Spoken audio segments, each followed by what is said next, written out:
Assalamualaikum. Today we are going to discuss colonic diverticula.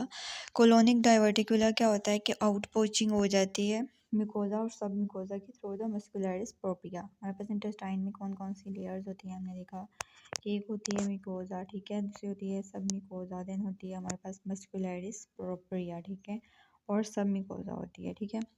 ये mucosa सब mucosa मस्कुलरी propria सेरोजा होती है। तो हमारे पास क्या होती है कि मस्कुलरिस जो प्रोप्रिया होती है ना, इसकी हो जाती है जो है ना ये वीक हो जाती है। वीक क्यों हो जाती है?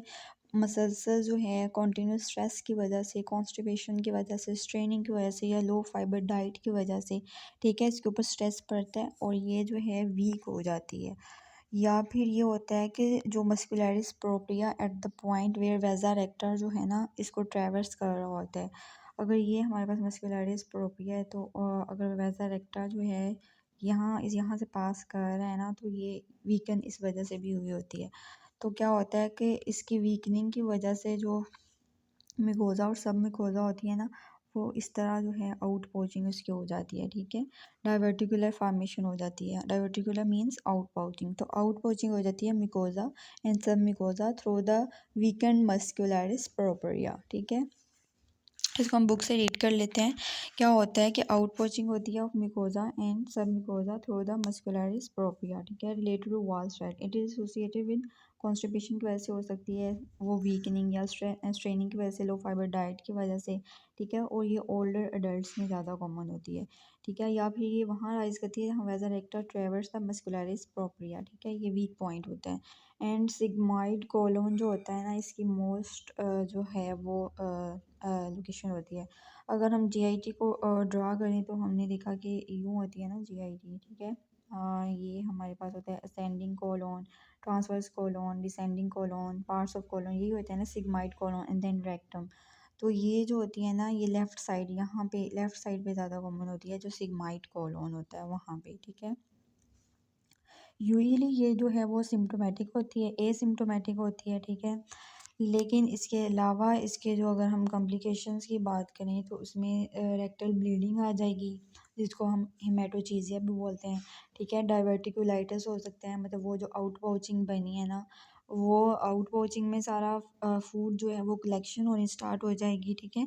अगर ये इस तरह सिग्माइड कोलोन में बनी है, ठीक है, सिग्माइड कोलोन में बनी है, तो ये जो कोलोन का सेगमेंट है इस तरह डायलेट कर जाएगा ना, इस तरह, ठीक है। तो क्या होगा, डाइवर्टिकुलाइटिस हो जाएगा, यहाँ पे फूड जो है वो इकट्ठा होता रहेगा और हमें जो है अपेंडिसाइटिस लाइक जो है वो सिम्टम्स आएंगे in the left lower quadrant में, ठीक है। इसके अलावा इसकी कॉम्प्लिकेशन क्या हो सकती है, फिस्टुला फॉर्मेशन भी जो है वो हो सकती है, ठीक है। जो डाइवर्टिकुलम है वो रप्चर कर जाएगा और अटैच हो जाएगा दूसरे स्ट्रक्चर्स के साथ। फॉर एग्जांपल अगर वो हमारे पास ब्लैडर्स के साथ अटैच हो जाता है तो फिर क्या होगा, एक कनेक्शन बच जाएगा ना इस तरह। अगर हमारे पास ये ब्लैडर है और ये वाल इसके साथ इस तरह कनेक्ट हो गई है तो फिर क्या होगा, हमारे पास जो है एयर और जो है वो स्टूल जो है वो उसके अंदर चला जाएगा ना, इस डाइवर्टिकुलम के अंदर जो है वो यूरिन पास कर जाएगा या फिर फीसेस भी पास कर जाएंगे, तो ये फिस्टुला फॉर्मेशन भी हो सकती है, ठीक है। नेक्स्ट जो है वो है एंजियो डिस्प्लेजिया। एंजियो डिस्प्लेजिया क्या होता है कि it is acquired mall formation होती है मिकोजल एंड सब मिकोजल जो है कैपिलरी बेड्स की, ठीक है। और ये हमारे पास सीकम में अराइज करता है राइट कोलोन में। और जो ऊपर हमने पढ़ा कोलोनिक डाइवर्टिकुलर वो लेफ्ट साइड पे था और ये राइट साइड पे है, ठीक है, ये आपने याद रखना है, राइट साइड पे होता है। और इजीली जो वो बनी होती है ना मिकोजल एंड सब मिकोजल कैपिलरी बेड, वो इजीली रप्चर कर जाते हैं और उसकी वजह से हमें हेमाटोचीजिया हो जाता है, ठीक है। ओल्डर अडल्ट्स में ज़्यादा कॉमन होती है। इसकी पिक्चर्स मैं दिखाती हूँ आपको। ओके जी, ये देखें कॉलोनिक डाइवर्टिकुलर दिखाया हुआ है, उसकी ग्रॉस अपीयरेंस दिखाई हुई है, ये आउट पोचिंग हुई हुई है, और ये उसकी माइक्रोस्कोपिक अपीयरेंस दिखाई हुई है कि यूँ जो है ना आउट पोचिंग हुई हुई है। ये मिकोजा और सब मिकोजा जो है ना वो जो है वो मस्कुलरिस प्रोप्रिया से आउट पोच कर गए हैं, आउट पोचिंग हो गई है मिकोजा एंड सब मिकोजा की थ्रू द मस्कुलरिस प्रोप्रिया, ठीक हो गया। ये देखें, ये इस फिगर में भी डाइवर्टिकुलर दिखाया हुआ है, मिकोजा सब मिकोजा जो है वो आउट पोचिंग हो गई है through the weakened muscularis propria से। और ये जो है ये दिखाया हुआ है angio dysplasia. Angio dysplasia, angio means blood vessels, ठीक है, डिस्प्लेजिया मीन माल फॉर्मेशन। तो ये क्या होता है, एक्वायर्ड माल फॉर्मेशन होती है मिकोजल सब मिकोजल कैपिलरी बेड्स की। और ये आपने याद रखना है कि ये हमारे पास राइट साइड पे कॉमन होती है, लेकिन जो कोलोनिक डाइवर्टिकुला है वो हमने लेफ़्ट साइड पे देखा था। Next is hereditary haemorrhagic telangiectasia. Telangiectasia का क्या मतलब होता है कि जो हमारे पास पतली पतली ब्लड वेसल्स होती हैं ना वो डायलेट कर जाती हैं, ठीक है। It is an autosomal dominant disorder होता है, जिसकी वजह से हमारे पास जो थिन ब्लड वेसल्स होती हैं ना वो माउथ और जीआईटी ट्रैक्ट में पतली पतली ब्लड वेसल्स जो है ना वो बन जाती हैं, और वो ब्लड वेसल्स जो हैं ईजिली जो है वो ब्लीड कर जाती हैं, ठीक है, रप्चर कर जाती हैं और ईजिली ब्लीड कर जाती हैं। इसकी पिक्चर भी नीचे दी हुई है, ये देखें, ये माउथ पे दिखाई हुई हैं जो हैं ब्लड वेसल, ये देखें बनी हुई हैं स्मॉल जो हैं, पतली पतली जो हैं वो ब्लड वेसल बनी हुई हैं, ये इजीली ब्लीड कर जाएंगी। नेक्स्ट हमारे पास है इस्कीमिकोलाइटिस। इस्कीमिकोलाइटिस क्या होता है कि इस्कीमिया हो जाता है कोलोन का, इस्कीमिक डैमेज हो जाता है कोलोन का, और ये क्यों होता है? Due to atherosclerosis of superior mesenteric artery, ठीक है। और ये कहाँ पे होता है? स्प्लीनिक फ्रैक्चर पे, ठीक है। यूँ अगर हमारे पास जीआईटी ट्रैक है, ठीक है, यहाँ पे जो है, यहाँ पे हमारे पास स्प्लीन पड़ी होती है, ठीक है, स्प्लीन पड़ी होती है, और यहाँ पे हमें आर्टरी सप्लाई कर रही होती है, सुपीरियर मेसेंटेरिक आर्टरी, ठीक है। सुपीरियर मेसेंटेरिक आर्टरी की एथेरोस्क्लेरोसिस हो जाएगी, और यहाँ पे जो है वो इस्कीमिक डैमेज हो जाएगा कोलोन का, इसको इस्कीमिकोलाइटिस कहते हैं, ठीक है। इसको हम रीड कर लेते हैं। Ischaemic damage to the colon, और ये क्यों होता है? एट द स्प्लीनिक फ्रैक्चर पे होता है, ठीक है, जहाँ पे हमें सुपीरियर मेसेंटेरिक आर्टरी सप्लाई कर रही होती है। Atherosclerosis of superior mesenteric artery is the most common cause. और इस पेशेंट कैसे प्रेजेंट करेगा? पोस्ट प्रेंडियल पेन के साथ, खाने के बाद उसको बहुत ज़्यादा पेन होगी, ठीक है, वेट लॉस होगा, infection result in pen and bloody diarrhoea होगा।